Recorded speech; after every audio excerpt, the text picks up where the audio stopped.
Well, hello there. I am Coach Dana Spencer, and today we are talking about your personalities in real estate. And I bet you're wondering, like, how do my personality show up as it relates to real estate? Well, I'm going to share with you how, because self awareness unlocks your next real estate door. Self awareness unlocks your next real estate door. So let's go ahead and get started. So, just a little bit about myself. I am the proud mother of Justin Spencer. And as you can see in the first photo, my son just got married in October 1st, 2022. So, it's coming up on a year. And they had the ceremony to where only the photographer could take pictures. So, I was really concerned that they weren't going to get any of the impromptu pictures. So, the wedding was supposed to start at 6, and so this is me and my son, and it's about 6:15. He's starting to get a little antsy, and I put my hand on his shoulder and I said, "She looks amazing. She's gonna be worth the wait." And the photographer caught that picture. I thought that was so precious. So that's my proud mom moment.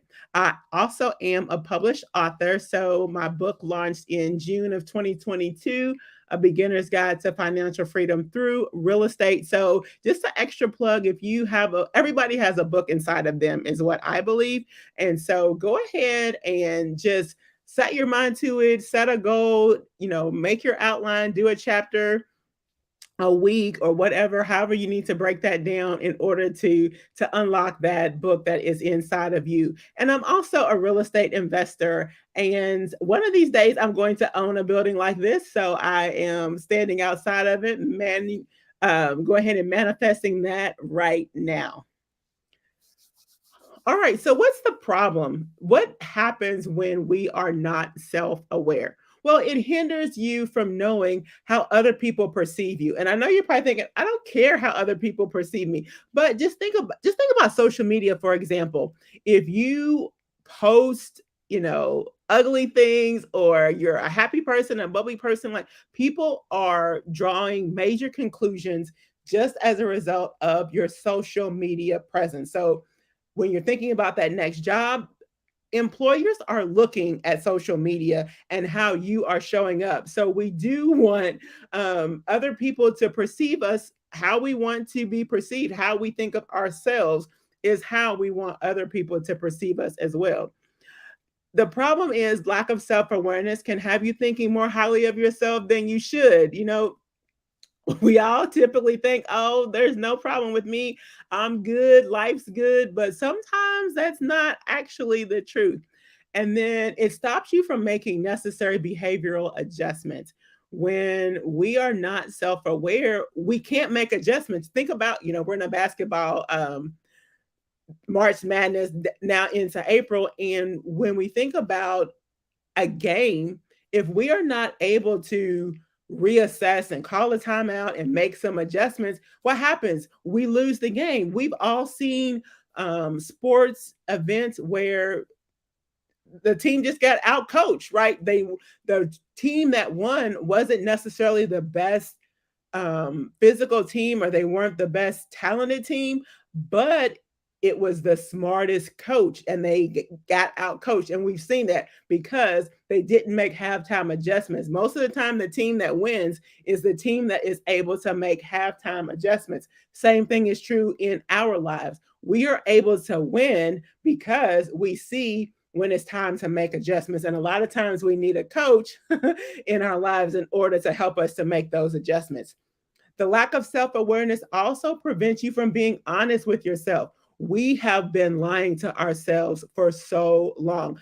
I have lied to myself so many times about so many different things, silly things, like I'll say, I hate to read. Like, for years, I have said that I hate to read. Well, what I have found with this flight assessment is that I don't like people telling me what to do. Like, I like to read. I like to read what I want to read, not what the humanities teacher told me that I had to read in college. But that's a whole nother topic for a whole nother day.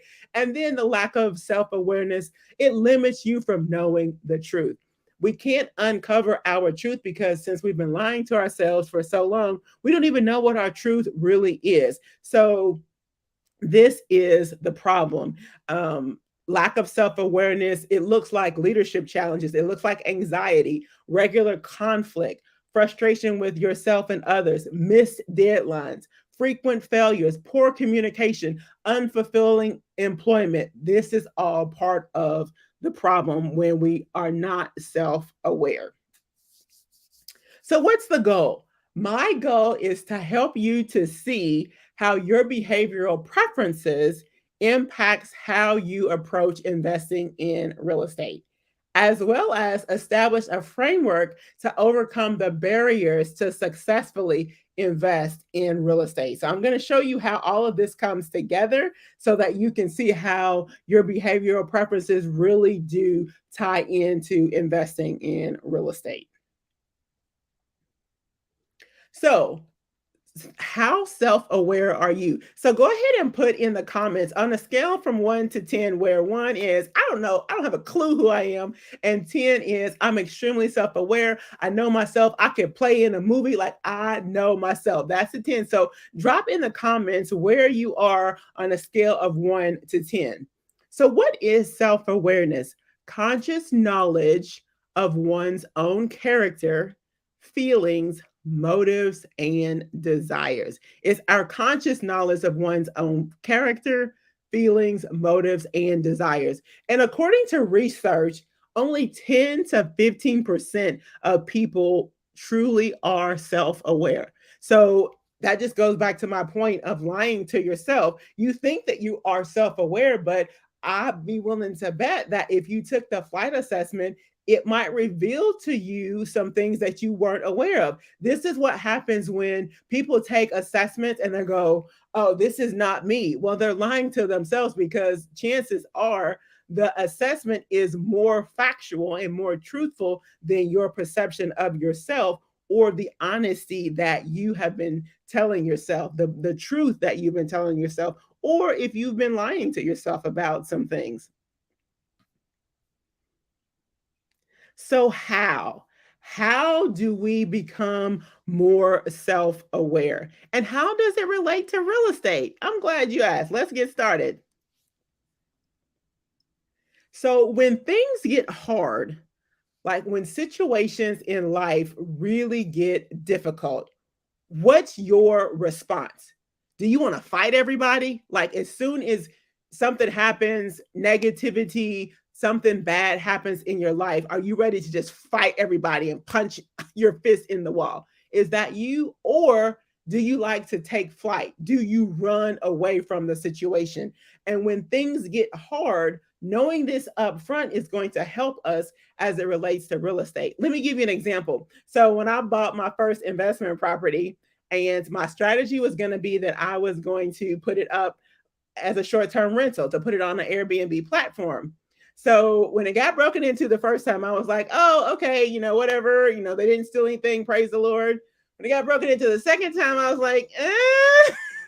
By the third break-in, I was like, forget it. I take flight. I was ready to just go ahead and flip it and change my whole strategy. But understanding these behavioral preferences up front is going to help us when things get hard. Since we are already addressing these things up front, we're going to understand, and I'm going to be able to come to you and say, remember, we talked about this already. We're going to handle the situation and we're not going to run, or we're going to handle this situation and we're not going to punch our contractors in the face. So whether you fight or take flight, understanding this up front is going to be so helpful to everybody. So the flight assessment. The flight assessment, it uncovers our behavioral preferences in 4 key areas. And there's a character associated with each one of these behavioral preferences. So, the first behavioral preference we're going to look at is the pilot. And this category determines one's preferred approach to solving problems and making decisions. So, when you think about how you typically make decisions, how you solve problems, are you quick to make a decision? Or do you need a little bit more time? You need more information. You like to ask more questions. You don't like to rush into things. You like to look at all of the details. And it depends on where you land on the spectrum, because if you tend to solve problems very, very quickly and you make decisions very quickly, chances are you might miss some of the intricate details. So, when we think about investing in real estate, if you jump out and make a decision too quickly and you don't look at all the numbers, well, you could get a bad deal because you did not take the proper amount of time to analyze a deal. Well, also, when we think about the pilots tend to be very, very competitive. They want to win. So when you think about putting that offer in on a particular property, you don't have to get every property, and it's going to be okay if some of your offers get denied. So we do you understand how this does in fact tie with real estate and understanding your behavioral preferences? So once again, when it shows up, we can revisit and say, we talked about this. We identified that you tend to solve problems very quickly. You tend to make decisions very, very quickly. And so we are going to be able to bring it full circle when this actually does occur. So when we think about how you typically solve problems, are you quick to make a decision, or are you wanting to dot all of your I's and cross all of your T's and make sure that you have all the information before you make a decision? Well, think about this. Real estate, excuse me, is a can be very fast paced, right? And so when we have all of the information that we need, we've taken the time to analyze the deal, we're going to have to put some parameters in place to say, you know what? After we've looked at the deal, we've analyzed it, and if you it takes you a little bit longer to make a decision, we'll give you 24 hours. We'll match up against our goals and say, yeah, you know what? We're going to put an offer on this particular property. So we're definitely going to fine tune or tailor made your blueprint so that it fits your behavioral preferences to a T. So understanding all of this up front and me coaching you through the process is going to definitely lead to your success as a real estate investor.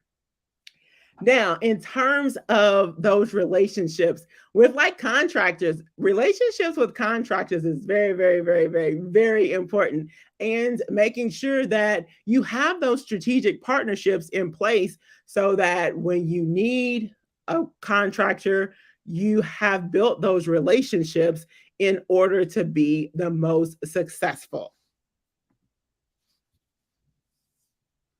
All right. Now let's move on to the behavioral preference that is associated with the flight attendant. This area measures a person's preference toward interacting with and influencing others. So, when you think about the last time you were on an airplane, the flight attendant was all about your experience and wanted to make sure that you had a good time, you had what you needed. She or he was able to take care of you. So it's how you interact and influence people. Now, in terms of a flight attendant, these are typically people that are able to make friends very easily, very quickly. And when we are talking about investing in real estate, it is about building relationships with the key people who are going to help you with completing your real estate project. So, who are those people? General contractors, real estate agents, property management teams. These are all in very, very important strategic partners that you are going to need in order to make sure that you get to the finish line. So, but as flight attendants, wherever you land on the spectrum, since it might be easier for you to build those relationships and have those strategic partners, sometimes you can get in your feelings, right? You care about other people's feelings and you don't want to do anything to harm that particular relationship, right? And so we have to be mindful that when it comes to investing in real estate, this is about business and we have to remove our feelings. And for someone who lands on the spectrum as far as a flight attendant, this can be difficult. because we lead with emotions, we lead with feelings. But when it comes to investing in real estate, there are so many situations where we have to pull back on our feelings, and it's all about the numbers. We have to pull back on our feelings when we are dealing with that contractor that, almost ran away with our money, and we're dealing with this lender, and we're dealing with this property management company, and we really can get all in our feelings. And so we're going to have to put some parameters in place so that we remove our feelings from the situation and we're not tied emotionally to that property. Just think, you're going to look at several properties, right? And you can't go in every property and like, oh yeah, I love this one. I love the bookcase. I love this, that, and the other. No, as investors, we're never going to live in the property. So it's important for us to remove our emotions from the very beginning. And this might be more challenging for some than for others. And then, oh my goodness, whoa, we're cutting it close here. We're cutting it close. So we got to be real careful, right? In terms of just who we are building those relationships with. And we have to make sure that we have the right strategic partnerships in place so that we are able to get to the finish line and accomplish our goals instead of cutting it too close, right? Lead with facts over feelings. So now we're going to move on to the grounds crew. This portion of the assessment measures our preference as it relates to the pace in the environment within a given environment. Your pace. Are you typically, you move really, really quickly, or are you kind of laid back? How do you typically are in the environment is really important as it relates to investing in real estate. Just think, real estate is very quickly. Like, I'm looking at a market right now, and two houses before I was even able to get my real estate agent out there to show me the property. When I reached out to her, she was like, it's already pending. So real estate, sometimes you have to move very, very quickly. Well, depending on where you land in that spectrum of a grounds crew, you might like to be a little bit more slower pace. You want to take your time. You typically put other people's needs in front of your own. So, in terms of that real estate deal, you might be like, oh, let me just let somebody else get it. Why? Because sometimes you don't want to make that quick decision and you want somebody else. You put other people's needs in front of your own so much that it might be beneficial to partner with someone else who is not like you. So that's where we typically make a mistake, is because we want to partner with people who are like us, but in all actuality, we need to partner with people who have different skill sets than what we have. So we've talked about the pilot and the flight attendant and now the grounds crew. I'm Once we see your results on the assessment, we're going to be able to understand who it is that you should partner with. Because if you partner with someone else who is a grounds crew and both of you all are slow paced and not so quick to make a decision, well, you're just going to spin your wheels and neither one of you are going to get an investment property. So you would want to work with someone who has the opposite behavioral preferences as you do. And I know that sounds weird, but I promise you, when you work with somebody, think about a marriage. When a lot of times we'll see where we're like opposites attract. Well, I like to say that behavioral preferences complement one another, because I'm going to show you the next behavioral preferences so that I can tie this in for you. So, your pace in the environment, are you a little bit slow pace? Like, you like to take your time? Or are you a little bit more fast paced and you are quick to make a decision? When we think about investing in real estate and analyzing the numbers, we're going to have to set parameters in place. If you are more on the spectrum of being a little bit slower pace, I'm going to give you 24 hours and give you time to run the numbers and then say, okay, what did your numbers reveal? So, does it match up with your goal for the property? You said in order for you to invest in a property, you had to make $50,000. Does the numbers reveal that you would make $50,000 with this deal? Are you ready to put in an offer? Do you see how that's going to work and how that's going to be beneficial in terms of investing in real estate? The flip side of that would be you are Speedy Gonzalez, like you make quick decisions, right? You're fast paced. So then to make sure that you don't miss some of the details, the same thing is going to be true of you. Did you look at the numbers? Did you analyze the deal? Does it fit your goals? Okay, well, let's put the offer in. So now you can see how this is so very critical in terms of your behavioral preferences and how it relates to real estate investing. And then we have, last but not least, the air traffic controller.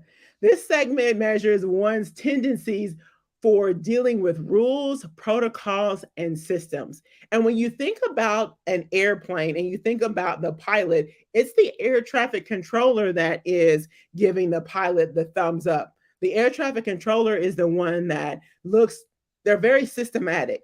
They like rules, they like systems. And chances are, if you know somebody, you might be thinking about somebody in your life right now that when you have a conversation with them, if you give them an idea, like they have been able to like boom, boom, boom, like the steps that you need to take in order to accomplish that goal. So depending on where you land on the pilot spectrum, you probably need an air traffic controller in your life to make sure that you don't go too fast and that you don't make decisions quickly. I personally, so where I land on the pilot spectrum, most of the time I reach out to my air traffic controller friends before I make a decision. They are just going to be so critical to help you to slow down. As a pilot, you want to get on the plane and you want to get to your destination. Whoa, Kimasabi, like slow down. When you partner with an air traffic controller, so this is what that looks like: a pilot and an air traffic controller. You all are going to be unstoppable if you listen to one another, right? The pilot needs to listen to the air traffic controller. The air traffic controller needs to listen to the pilot so that you can accomplish your goals as a team of real estate investors. So, the air traffic controller is very analytical and a little bit can fall into analysis paralysis. So that's why it's going to be important for a pilot to partner with an air traffic controller. The air traffic controller is going to be the one that's going to be analyzing all of the numbers. They love systems. So when I give the air traffic controller my system for analyzing deals, they're going to be like, "Oh, I love this." The pilot is going to be like, "Huh." So partnering a pilot with an air traffic controller, the air traffic controller is going to help the pilot to not make that quick decision and miss some key details. So, especially if you're single, you're definitely going to want to partner with your opposite. If you have a spouse and you all are opposites, now you see, I just solved your marital problems. Now you see how you can work together. It may have felt like pushback when, if you were a pilot and you went to your spouse who's an air traffic controller with an idea and they were like, boom, boom, boom, boom, boom. And you're like, "Oh, you always rain on my parade." Now you can look at this like, "Oh, wow, they were just trying to make sure that I didn't move too quickly and I didn't miss a small detail." So let's understand who we are, that self awareness, so that we can partner with the right individuals that can help us to soar and go to the next level in this area of investing in real estate. So, there are superpowers that are associated with this assessment. So, when we think about the pilot can be very demanding, very competitive, and they love results. You can see how that can be a superpower, your strength. Whereas the flight attendant, they're sociable, happy, enthusiastic. So when we think about building those relationships, the flight attendant is going to be really good with building those relationships that are associated with real estate, those general contractors and the lenders and the property managers and all the people that you're going to need in order to be successful with investing in real estate. And then there's the grounds crew. Those are the people who are very caring. That's what I was saying. Putting other people's needs in front of their own. Very patient, very agreeable. So you can imagine when we're having a conversation in terms of how much you should offer on the property based off of running the numbers. And they're like, okay, yeah, whatever you think. So it's going to be so important. And this just relates so well together as far as the flight assessment with investing in real estate. And then your air traffic controller, very careful, your perfectionist, always questioning, they're always a little bit skeptical. And so you can see why an air traffic controller should potentially partner with a pilot so that we can offset one another's behavioral preferences. A flight attendant partnering with anybody, no, a flight attendant partnering with a pilot to get things done, or an air traffic controller to make sure that they dotted all their I's, across all their T's, and this is definitely going to be a good deal. And we can move forward with putting in an offer. And then there's the overuse of the superpower. So let's start with the pilot. Pilots can be viewed as aggressive, controlling, and a little bit insensitive. So when you think about when it's time to put that offer in on the property and they feel like I have to get this deal, right? The competitiveness of it.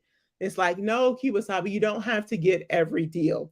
And then there is the flight attendant.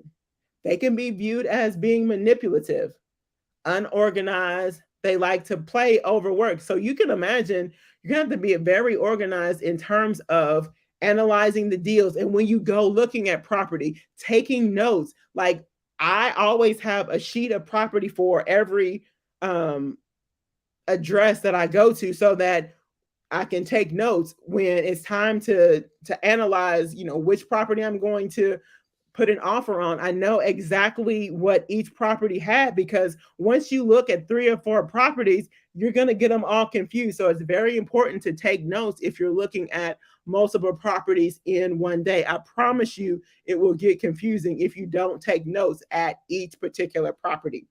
And then the overuse of the superpower for the grounds crew can look like being reactive, a little bit moody, and they can even feel left out. Since the grounds crew typically they are a little bit non-confrontational.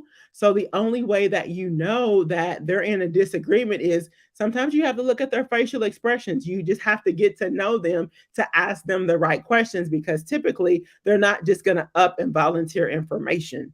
And then the air traffic controller, overuse of their superpower looks like them being suspicious.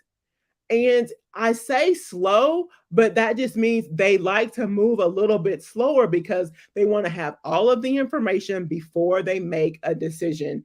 And they can be viewed as indecisive. Why? Because they want to have ample information before they make a decision. So your behavioral preferences look very different to other people, but we just have to make sure that we account for all of this so that when it's time to make an offer or whatever part of the real estate journey that you're on, that we're most effective in what we're trying to accomplish. So the objective is number one, to be self-aware and then accept who you are, but then make those adjustments. When you think about the air traffic controller and falling into analysis paralysis, once you understand who you are and then you accept that, so what adjustments are we going to have to make? Okay, you are able to look at your spreadsheets and look at your profit analysis, and if it matches up with your goals and your objectives, to make a decision. So self-awareness, accepting who you are, but then making those adjustments as needed. So E.T. the hip hop preacher achieved his goals in 2022, right? And he used the principles of the flight assessment in order to do that. So, what were his goals? Well, he took a group of kids to the Super Bowl, he took a group of kids to Dubai, he made the New York Times bestsellers list, and he bought his wife a Rolls Royce. I was on a training call a couple months ago with Dr. Eric Thomas, and he actually broke down how with each one of his goals, how he used a flight attendant, a pilot, an air traffic controller, and a grounds crew in order to achieve his goals. These are major goals. So if E.T., the hip hop preacher, uses the flight assessment in order to achieve his goals, how much more should we use the flight assessment in order to achieve our real estate investing goals? Right? It's a no brainer. Go ahead and drop in the comments if you're like, it's a no brainer. And these are major goals. So if he can do it, we can too. So, what's next? Are you ready to uncover your superpower? Like, what is it? Have you been lying to yourself, or are you in that 10 to 15% of people who really are self aware? Drop in the comments. Drop me a one in the comments if you're like, I'm ready. Let's go. I want to uncover my superpower. Let's go. Let's get it. So, what's next? How much would it be worth to you to actually purchase your first piece of real estate? Like how much will that be worth? And understanding your personality. Like what price tag can you put on really understanding who you are, being honest with yourself for the first time? Like what's that worth to you? Discover how your personality will show up investing in real estate. And the bonus with this is you can see how, with my help, you can see how we can uncover how the assessment is going to help you as it relates to investing in real estate. The bonus is this assessment and the results are going to help you in your professional in your professional life as well as your personal life. It's going to help you in all areas of your life. If right now you're not a good communicator and you're moody, and then like you are not able to communicate at the level that you would like to, how much would that be worth to you to become a master communicator as it relates to real estate, as it relates to your personal life, as it relates to your professional life? Why isn't it that you're not getting that next promotion? Like, is it because of your communication? I'm telling you, it's going to unlock so much. How much is it worth to you to be honest with yourself for the very, very first time? Like, I promise you, I have been lying to myself about so many things. This flight assessment has unlocked so much for me personally. So, you can take the flight assessment today for only $150. Like, that's a pair of tennis shoes. Like, that's one outfit. How much is it worth to you to unlock your full potential, right? Take a picture of that barcode, go ahead, simply scan the barcode and go ahead and let's unlock your superpower so that you too can be well on your way to understanding who you are and doing an amazing job with investing in real estate as well as improving your personal and your professional life. So I'm going to stop sharing. And if there are any questions, I will take any questions at this time. I'm going to stop sharing my screen. Awesome.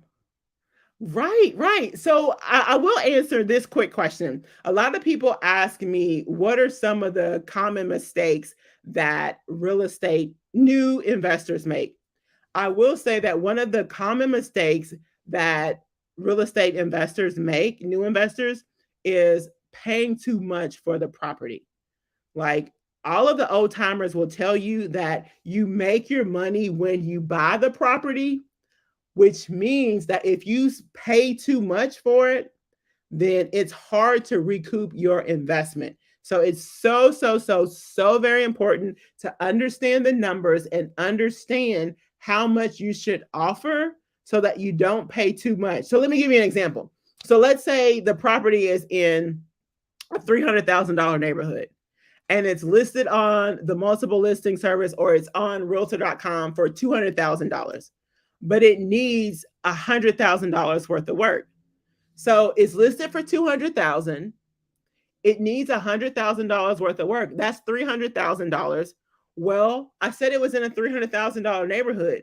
So there's no room for a profit if you get that property for $200,000 and it needs $100,000 worth of work and it's only in a $300,000 neighborhood. So it's so very important for you to understand the neighborhood so that you don't over renovate the property in this $300,000 neighborhood. So one of two things is going to have to happen. Either you're going to have to lower your renovation costs, which if it needs $100,000 worth of work, it needs $100,000 worth of work. The other option would be is to lower the buying price, lower the purchase price. So that same property, if you offered $125,000 for it and they countered and you landed at $150,000. So now if you get it for $150,000, you put $100,000 worth of work in it, that's $250,000. Well, now that it's in a $300,000 neighborhood, now you can see that you can make a potential profit of $35,000, $40,000. There's the closing costs for fees and the real estate agent fees and all of that. So you can calculate, I can help you calculate all of that, but just know that you have more room. Why? Because you lowered that offer price. So I hope that makes sense to you. Drop me a comment if that makes sense to you. So if there are no other questions, thank you so very much for attending this live. And if you have any other questions, feel free to reach out to me. Go to my website, coachdana.spencer.com. Get on my mailing list. Feel free to send me an email. My email address is coachdanaspencer@gmail.com. Once again, coachdanaspencer@gmail.com. I would love to help you to understand how to get started investing in real estate so that you too can be well on your way to achieving financial freedom through investing in real estate. Until next time.